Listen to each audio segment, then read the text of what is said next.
شروع اللہ کے نام سے جو بڑا مہربان نہایت رحم والا ہے۔ اے محمد صلی اللہ علیہ وآلہ وسلم، مجاہد لوگ تم سے غنیمت کے مال کے بارے میں دریافت کرتے ہیں کہ کیا حکم ہے؟ کہہ دو کہ غنیمت خدا اور اس کے رسول کا مال ہے، تو خدا سے ڈرو اور آپس میں صلح رکھو، اور اگر ایمان رکھتے ہو تو خدا اور اس کے رسول کے حکم پر چلو۔ مومن تو وہ ہیں کہ جب خدا کا ذکر کیا جاتا ہے تو ان کے دل ڈر جاتے ہیں، اور جب انہیں اس کی آیتیں پڑھ کر سنائی جاتی ہیں تو ان کا ایمان اور بڑھ جاتا ہے، اور وہ اپنے پروردگار پر بھروسہ رکھتے ہیں، اور وہ جو نماز پڑھتے ہیں اور جو مال ہم نے ان کو دیا ہے اس میں سے نیک کاموں میں خرچ کرتے ہیں، یہی سچے مومن ہیں،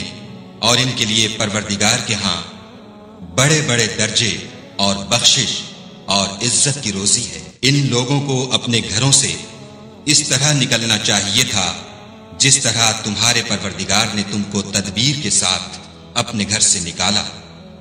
اور اس وقت مومنوں کی ایک جماعت ناخوش تھی۔ وہ لوگ حق بات میں اس کے ظاہر ہوئے پیچھے تم سے جھگڑنے لگے، گویا موت کی طرف دھکیلے جاتے ہیں اور اسے دیکھ رہے ہیں۔ اور اس وقت کو یاد کرو جب خدا تم سے وعدہ کرتا تھا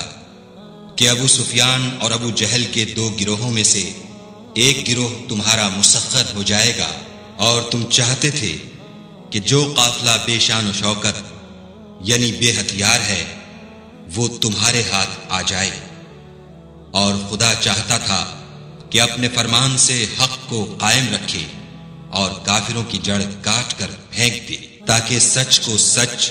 اور جھوٹ کو جھوٹ کر دے۔ گو مشرک ناخوش ہی ہوں۔ جب تم اپنے پروردگار سے فریاد کرتے تھے تو اس نے تمہاری دعا قبول کر لی اور فرمایا کہ تسلی رکھو، ہم 1000 فرشتوں سے جو ایک دوسرے کے پیچھے آتے جائیں گے تمہاری مدد کریں گے۔ اور اس مدد کو خدا نے محض بشارت بنایا تھا کہ تمہارے دل اس سے اطمینان حاصل کریں، اور مدد تو اللہ ہی کی طرف سے ہے، بے شک خدا غالب حکمت والا ہے۔ جب اس نے تمہاری تسکین کے لیے اپنی طرف سے تمہیں نیند کی چادر اڑا دی اور تم پر آسمان سے پانی برسا دیا تاکہ تم کو اس سے نہلا کر پاک کر دے اور شیطانی نجاست کو تم سے دور کر دے، اور اس لیے بھی کہ تمہارے دلوں کو مضبوط کر دے اور اس سے تمہارے پاؤں جمائے رکھے۔ جب تمہارا پروردگار فرشتوں کو ارشاد فرماتا تھا کہ میں تمہارے ساتھ ہوں، تم مومنوں کو تسلی دو کہ ثابت قدم رہیں، میں ابھی ابھی کافروں کے دلوں میں رعب و ہیبت ڈالے دیتا ہوں، تو ان کے سر مار کر اڑا دو اور ان کا پور پور مار کر توڑ دو۔ یہ سزا اس لیے دی گئی کہ انہوں نے خدا اور اس کے رسول کی مخالفت کی، اور جو شخص خدا اور اس کے رسول کی مخالفت کرتا ہے تو خدا بھی سخت عذاب دینے والا ہے۔ یہ مزہ تو یہاں چکھو اور یہ جانے رہو کہ کافروں کے لیے آخرت میں دوزخ کا عذاب بھی تیار ہے۔ اے اہل ایمان، جب میدان جنگ میں کفار سے تمہارا مقابلہ ہو تو ان سے پیٹھ نہ پھیرنا، اور جو شخص جنگ کے روز اس صورت کے سوا کہ لڑائی کے لیے کنارے کنارے چلے، یعنی حکمت عملی سے دشمن کو مارے یا اپنی فوج میں جا ملنا چاہے، ان سے پیٹھ پھیرے گا تو سمجھو کہ وہ خدا کے غضب میں گرفتار ہو گیا، اور اس کا ٹھکانہ دوزخ ہے، اور وہ بہت ہی بری جگہ ہے۔ تم لوگوں نے ان کفار کو قتل نہیں کیا بلکہ خدا نے انہیں قتل کیا، اور اے محمد صلی اللہ علیہ وآلہ وسلم، جس وقت تم نے کنکریاں پھینکی تھیں تو وہ تم نے نہیں پھینکی تھیں بلکہ اللہ نے پھینکی تھیں۔ اس سے یہ غرض تھی کہ مومنوں کو اپنے احسانوں سے اچھی طرح آزما لے، بے شک خدا سنتا جانتا ہے۔ بات یہ ہے، کچھ شک نہیں کہ خدا کافروں کی تدبیر کو کمزور کر دینے والا ہے۔ کافروں، اگر تم محمد صلی اللہ علیہ وآلہ وسلم پر فتح چاہتے ہو تو تمہارے پاس فتح آ چکی۔ دیکھو، اگر تم اپنے افعال سے باز آ جاؤ تو تمہارے حق میں بہتر ہے، اور اگر پھر نافرمانی کرو گے تو ہم بھی پھر تمہیں عذاب کریں گے، اور تمہاری جماعت خواہ کتنی ہی کثیر ہو تمہارے کچھ بھی کام نہ آئے گی، اور خدا تو مومنوں کے ساتھ ہے۔ اے ایمان والو، خدا اور اس کے رسول کے حکم پر چلو اور اس سے روگردانی نہ کرو، اور تم سنتے ہو، اور ان لوگوں جیسے نہ ہونا جو کہتے ہیں کہ ہم نے حکم خدا سن لیا مگر حقیقت میں نہیں سنتے۔ کچھ شک نہیں کہ خدا کے نزدیک تمام جانداروں سے بدتر بہرے گونگے ہیں جو کچھ نہیں سمجھتے، اور اگر خدا ان میں نیکی کا مادہ دیکھتا تو ان کو سننے کی توفیق بخشتا، اور اگر بغیر صلاحیت ہدایت کے سماعت دیتا تو وہ منہ پھیر کر بھاگ جاتے۔ مومنو، خدا اور اس کے رسول کا حکم قبول کرو، جبکہ رسول خدا تمہیں ایسے کام کے لیے بلاتے ہیں جو تم کو زندگی جاوداں بخشتا ہے، اور جان رکھو کہ خدا آدمی اور اس کے دل کے درمیان حائل ہو جاتا ہے، اور یہ بھی کہ تم سب اس کے روبرو جمع کیے جاؤ گے، اور اس فتنے سے ڈرو جو خصوصیت کے ساتھ انہی لوگوں پر واقع نہ ہوگا جو تم میں گناہ گار ہیں، اور جان رکھو کہ خدا سخت عذاب دینے والا ہے۔ اور اس وقت کو یاد کرو جب تم زمین مکہ میں قلیل اور ضعیف سمجھے جاتے تھے اور ڈرتے رہتے تھے کہ لوگ تمہیں اڑا نہ لے جائیں، یعنی بے خانما نہ کر دیں، تو اس نے تم کو جگہ دی اور اپنی مدد سے تم کو تقویت بخشی اور پاکیزہ چیزیں کھانے کو دیں تاکہ اس کا شکر کرو۔ اے ایمان والو، نہ تو خدا اور رسول کی امانت میں خیانت کرو اور نہ اپنی امانتوں میں خیانت کرو، اور تم ان باتوں کو جانتے ہو، اور جان رکھو کہ تمہارا مال اور اولاد بڑی آزمائش ہے، اور یہ کہ خدا کے پاس نیکیوں کا بڑا ثواب ہے۔ مومنو، اگر تم خدا سے ڈرو گے تو وہ تمہارے لیے امر فارغ پیدا کر دے گا، یعنی تم کو ممتاز کر دے گا اور تمہارے گناہ مٹا دے گا اور تمہیں بخش دے گا، اور خدا بڑے فضل والا ہے۔ اور اے محمد صلی اللہ علیہ وآلہ وسلم، اس وقت کو یاد کرو جب کافر لوگ تمہارے بارے میں چال چل رہے تھے کہ تم کو قید کر دیں یا جان سے مار دیں یا وطن سے نکال دیں، تو ادھر تو وہ چال چل رہے تھے اور ادھر خدا چال چل رہا تھا، اور خدا سب سے بہتر چال چلنے والا ہے۔ اور جب ان کو ہماری آیتیں پڑھ کر سنائی جاتی ہیں تو کہتے ہیں یہ کلام ہم نے سن لیا ہے، اگر ہم چاہیں تو اسی طرح کا کلام ہم بھی کہہ دیں، اور یہ ہے ہی کیا، صرف اگلے لوگوں کی حکایتیں ہیں۔ اور جب انہوں نے کہا کہ اے خدا، اگر یہ قرآن تیری طرف سے برحق ہے تو ہم پر آسمان سے پتھر برسا یا کوئی اور تکلیف دینے والا عذاب بھیج۔ اور خدا ایسا نہ تھا کہ جب تک تم ان میں تھے انہیں عذاب دیتا، اور نہ ایسا تھا کہ وہ بخشش مانگے اور انہیں عذاب دے۔ اور اب ان کے لیے کون سی وجہ ہے کہ وہ انہیں عذاب نہ دے، جبکہ وہ مسجد محترم میں نماز پڑھنے سے روکتے ہیں، اور وہ اس مسجد کے متولی بھی نہیں ہیں، اس کے متولی تو صرف پرہیزگار ہیں، لیکن ان میں کے اکثر نہیں جانتے۔ اور ان لوگوں کی نماز خانہ کعبہ کے پاس سیٹیاں اور تالیاں بجانے کے سوا کچھ نہ تھی، تو تم جو کفر کرتے تھے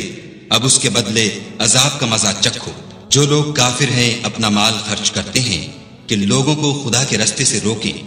سو ابھی اور خرچ کریں گے، مگر آخر وہ خرچ کرنا ان کے لیے موجب افسوس ہوگا، اور وہ مغلوب ہو جائیں گے، اور کافر لوگ دوزخ کی طرف ہانکے جائیں گے، تاکہ خدا پاک سے ناپاک کو الگ کر دے اور ناپاک کو ایک دوسرے پر رکھ کر ایک ڈھیر بنا دے، پھر اس کو دوزخ میں ڈال دے۔ یہی لوگ خسارہ پانے والے ہیں۔ اے پیغمبر صلی اللہ علیہ وآلہ وسلم، کفار سے کہہ دو کہ اگر وہ اپنے افعال سے باز آ جائیں تو جو ہو چکا وہ انہیں معاف کر دیا جائے گا، اور اگر پھر وہی حرکات کرنے لگیں گے تو اگلے لوگوں کا جو طریق جاری ہو چکا ہے وہی ان کے حق میں بڑھتا جائے گا۔ اور ان لوگوں سے لڑتے رہو یہاں تک کہ فتنہ یعنی کفر کا فساد باقی نہ رہے اور دین سب خدا ہی کا ہو جائے، اور اگر باز آ جائیں تو خدا ان کے کاموں کو دیکھ رہا ہے، اور اگر روگردانی کریں تو جان رکھو کہ خدا تمہارا حمایتی ہے، اور وہ خوب حمایتی اور خوب مددگار ہے۔ اور جان رکھو کہ جو چیز تم کفار سے لوٹ کر لاؤ اس میں سے 5واں حصہ خدا کا اور اس کے رسول کا اور اہل قرابت کا اور یتیموں کا اور محتاجوں کا اور مسافروں کا ہے۔ اگر تم خدا پر اور اس نصرت پر ایمان رکھتے ہو جو حق و باطل میں فرق کرنے کے دن یعنی جنگ بدر میں، جس دن دونوں فوجوں میں مٹھ بھیڑ ہو گئی، اپنے بندے محمد صلی اللہ علیہ وآلہ وسلم پر نازل فرمائی، اور خدا ہر چیز پر قادر ہے۔ جس وقت تم مدینے سے قریب کے ناکے پر تھے اور کافر بعید کے ناکے پر، اور قافلہ تم سے نیچے اتر گیا تھا، اور اگر تم جنگ کے لیے آپس میں قرارداد کر لیتے تو وقت معین پر جمع ہونے میں تقدیم و تاخیر ہو جاتی، لیکن خدا کو منظور تھا کہ جو کام ہو کر رہنے والا تھا اسے کر ہی ڈالے، تاکہ جو مرے بصیرت پر یعنی یقین جان کر مرے، اور جو جیتا رہے وہ بھی بصیرت پر یعنی حق پہچان کر جیتا رہے، اور کچھ شک نہیں کہ خدا سنتا جانتا ہے۔ اس وقت خدا نے تمہیں خواب میں کافروں کو تھوڑی تعداد میں دکھایا، اور اگر بہت کر کے دکھاتا تو تم لوگ جی چھوڑ دیتے، اور جو کام درپیش تھا اس میں جھگڑنے لگتے، لیکن خدا نے تمہیں اس سے بچا لیا، بے شک وہ سینوں کی باتوں تک سے واقف ہے۔ اور اس وقت جب تم ایک دوسرے کے مقابل ہوئے تو کافروں کو تمہاری نظروں میں تھوڑا کر کے دکھاتا تھا، اور تم کو ان کی نگاہوں میں تھوڑا کر کے دکھاتا تھا، تاکہ خدا کو جو کام کرنا منظور تھا اسے کر ڈالے، اور سب کاموں کا رجوع خدا ہی کی طرف ہے۔ مومنوں، جب کفار کی کسی جماعت سے تمہارا مقابلہ ہو تو ثابت قدم رہو، اور خدا کو بہت یاد کرو تاکہ مراد حاصل کرو، اور خدا اور اس کے رسول کے حکم پر چلو، اور آپس میں جھگڑا نہ کرنا کہ ایسا کرو گے تو تم بزدل ہو جاؤ گے اور تمہارا اقبال جاتا رہے گا، اور صبر سے کام لو کہ خدا صبر کرنے والوں کا مددگار ہے۔ اور ان لوگوں جیسے نہ ہونا جو اتراتے ہوئے یعنی حق کا مقابلہ کرنے کے لیے اور لوگوں کو دکھانے کے لیے گھروں سے نکل آئے، اور لوگوں کو خدا کی راہ سے روکتے ہیں، اور جو اعمال یہ کرتے ہیں خدا ان پر احاطہ کیے ہوئے ہے۔ اور جب شیطانوں نے ان کے اعمال ان کو آراستہ کر دکھائے اور کہا کہ آج کے دن لوگوں میں کوئی تم پر غالب نہ ہوگا اور میں تمہارا رفیق ہوں، لیکن جب دونوں فوجیں ایک دوسرے کے مقابل صف آرا ہوئیں تو پسپا ہو کر چل دیا، اور کہنے لگا کہ مجھے تم سے کوئی واسطہ نہیں، میں تو ایسی چیزیں دیکھ رہا ہوں جو تم نہیں دیکھ سکتے، مجھے تو خدا سے ڈر لگتا ہے، اور خدا سخت عذاب کرنے والا ہے۔ اس وقت منافق اور کافر جن کے دلوں میں مرض تھا کہتے تھے کہ ان لوگوں کو ان کے دین نے مغرور کر رکھا ہے، اور جو شخص خدا پر بھروسہ رکھتا ہے تو خدا غالب حکمت والا ہے۔ اور کاش تم اس وقت کی کیفیت دیکھو جب فرشتے کافروں کی جانیں نکالتے ہیں، ان کے منہوں اور پیٹھوں پر کوڑے اور ہتھوڑے وغیرہ مارتے ہیں، اور کہتے ہیں کہ اب عذاب آتش کا مزہ چکھو، یہ ان اعمال کی سزا ہے جو تمہارے ہاتھوں نے آگے بھیجے ہیں، اور یہ جان رکھو کہ خدا بندوں پر ظلم نہیں کرتا۔ جیسا حال فرعونیوں اور ان سے پہلے لوگوں کا ہوا تھا ویسا ہی ان کا ہوا کہ انہوں نے خدا کی آیتوں سے کفر کیا، تو خدا نے ان کے گناہوں کی سزا میں ان کو پکڑ لیا، بے شک خدا زبردست اور سخت عذاب دینے والا ہے۔ یہ اس لیے کہ جو نعمت خدا کسی قوم کو دیا کرتا ہے جب تک وہ خود اپنے دلوں کی حالت نہ بدل ڈالیں خدا اسے نہیں بدلا کرتا، اور اس لیے کہ خدا سنتا جانتا ہے۔ جیسا حال فرعونیوں اور ان سے پہلے لوگوں کا ہوا تھا ویسا ہی ان کا ہوا، انہوں نے اپنے پروردگار کی آیتوں کو جھٹلایا تو ہم نے ان کو ان کے گناہوں کے سبب ہلاک کر ڈالا اور فرعونیوں کو ڈبو دیا، اور وہ سب ظالم تھے۔ جانداروں میں سب سے بدتر خدا کے نزدیک وہ لوگ ہیں جو کافر ہیں، سو وہ ایمان نہیں لاتے۔ جن لوگوں سے تم نے صلح کا عہد کیا ہے پھر وہ ہر بار اپنے عہد کو توڑ ڈالتے ہیں اور خدا سے نہیں ڈرتے۔ اگر تم ان کو لڑائی میں پاؤ تو انہیں ایسی سزا دو کہ جو لوگ ان کے پسے پشت ہوں وہ ان کو دیکھ کر بھاگ جائیں، عجب نہیں کہ ان کو اس سے عبرت ہو۔ اور اگر تم کو کسی قوم سے دغا بازی کا خوف ہو تو ان کا عہد انہی کی طرف پھینک دو اور برابر کا جواب دو، کچھ شک نہیں کہ خدا دغا بازوں کو دوست نہیں رکھتا۔ اور کافر یہ نہ خیال کریں کہ وہ بھاگ نکلے ہیں، وہ اپنی چالوں سے ہم کو ہرگز عاجز نہیں کر سکتے۔ اور جہاں تک ہو سکے فوج کی جمعیت کے زور سے اور گھوڑوں کے تیار رکھنے سے ان کے مقابلے کے لیے مستعد رہو کہ اس سے خدا کے دشمنوں اور تمہارے دشمنوں اور ان کے سوا اور لوگوں پر جن کو تم نہیں جانتے اور خدا جانتا ہے ہیبت بیٹھی رہے گی۔ اور تم جو کچھ راہ خدا میں خرچ کرو گے اس کا ثواب تم کو پورا پورا دیا جائے گا اور تمہارا ذرا نقصان نہ کیا جائے گا۔ اور اگر یہ لوگ صلح کی طرف مائل ہوں تو تم بھی اس کی طرف مائل ہو جاؤ، اور خدا پر بھروسہ رکھو، کچھ شک نہیں کہ وہ سب کچھ سنتا اور جانتا ہے۔ اور اگر یہ چاہیں کہ تم کو فریب دیں تو خدا تمہیں کفایت کرے گا، وہی تو ہے جس نے تم کو اپنی مدد سے اور مسلمانوں کی جمعیت سے تقویت بخشی اور ان کے دلوں میں الفت پیدا کر دی۔ اور اگر تم دنیا بھر کی دولت خرچ کرتے تب بھی ان کے دلوں میں الفت پیدا نہ کر سکتے، مگر خدا ہی نے ان میں الفت ڈال دی، بے شک وہ زبردست اور حکمت والا ہے۔ اے نبی، خدا تم کو اور مومنوں کو جو تمہارے پیرو ہیں کافی ہے۔ اے نبی، مسلمانوں کو جہاد کی ترغیب دو۔ اگر تم میں 20 آدمی ثابت قدم رہنے والے ہوں گے تو 200 کافروں پر غالب رہیں گے، اور اگر 100 ایسے ہوں گے تو 1000 پر غالب رہیں گے، اس لیے کہ کافر ایسے لوگ ہیں کہ کچھ بھی سمجھ نہیں رکھتے۔ اب خدا نے تم پر سے بوجھ ہلکا کر دیا اور معلوم کر لیا کہ ابھی تم میں کسی قدر کمزوری ہے، بس اگر تم میں 100 ثابت قدم رہنے والے ہوں گے تو 200 پر غالب رہیں گے، اور اگر 1000 ہوں گے تو خدا کے حکم سے 2000 پر غالب رہیں گے، اور خدا ثابت قدم رہنے والوں کا مددگار ہے۔ پیغمبر کو شایع نہیں کہ اس کے قبضے میں قیدی رہیں جب تک کافروں کو قتل کر کے زمین میں کثرت سے خون نہ بہا دے۔ تم لوگ دنیا کے مال کے طالب ہو اور خدا آخرت کی بھلائی چاہتا ہے، اور خدا غالب حکمت والا ہے۔ اگر خدا کا حکم پہلے نہ ہو چکا ہوتا تو جو فدیہ تم نے لیا ہے اس کے بدلے تم پر بڑا عذاب نازل ہوتا۔ تو جو مال غنیمت تمہیں ملا ہے اسے کھاؤ کہ وہ تمہارے لیے حلال طیب ہے، اور خدا سے ڈرتے رہو، بے شک خدا بخشنے والا مہربان ہے۔ اے پیغمبر، جو قیدی تمہارے ہاتھ میں گرفتار ہیں ان سے کہہ دو کہ اگر خدا تمہارے دلوں میں نیکی معلوم کرے گا تو جو مال تم سے چھن گیا ہے اس سے بہتر تمہیں عنایت فرمائے گا اور تمہارے گناہ بھی معاف کر دے گا، اور خدا بخشنے والا مہربان ہے۔ اور اگر یہ لوگ تم سے دغا کرنا چاہیں گے تو یہ پہلے ہی خدا سے دغا کر چکے ہیں، تو اس نے ان کو تمہارے قبضے میں کر دیا،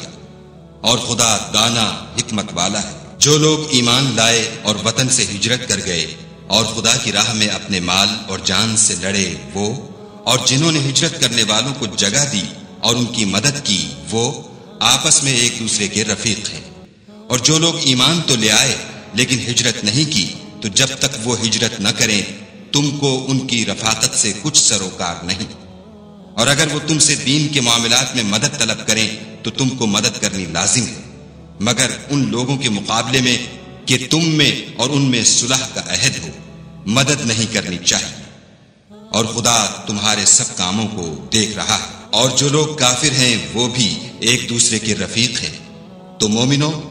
اگر تم یہ کام نہ کرو گے تو ملک میں فتنہ برپا ہو جائے گا اور بڑا فساد مچے گا۔ اور جو لوگ ایمان لائے اور وطن سے ہجرت کر گئے اور خدا کی راہ میں لڑائیاں کرتے رہے، اور جنہوں نے ہجرت کرنے والوں کو جگہ دی اور ان کی مدد کی، یہی لوگ سچے مسلمان ہیں، ان کے لیے خدا کے ہاں بخشش اور عزت کی روزی ہے۔ اور جو لوگ بعد میں ایمان لائے اور وطن سے ہجرت کر گئے اور تمہارے ساتھ ہو کر جہاد کرتے رہے، وہ بھی تمہیں میں سے ہیں، اور رشتہ دار خدا کے حکم کی روح سے ایک دوسرے کے زیادہ حقدار ہیں۔ کچھ شک نہیں کہ خدا ہر چیز سے واقف ہے۔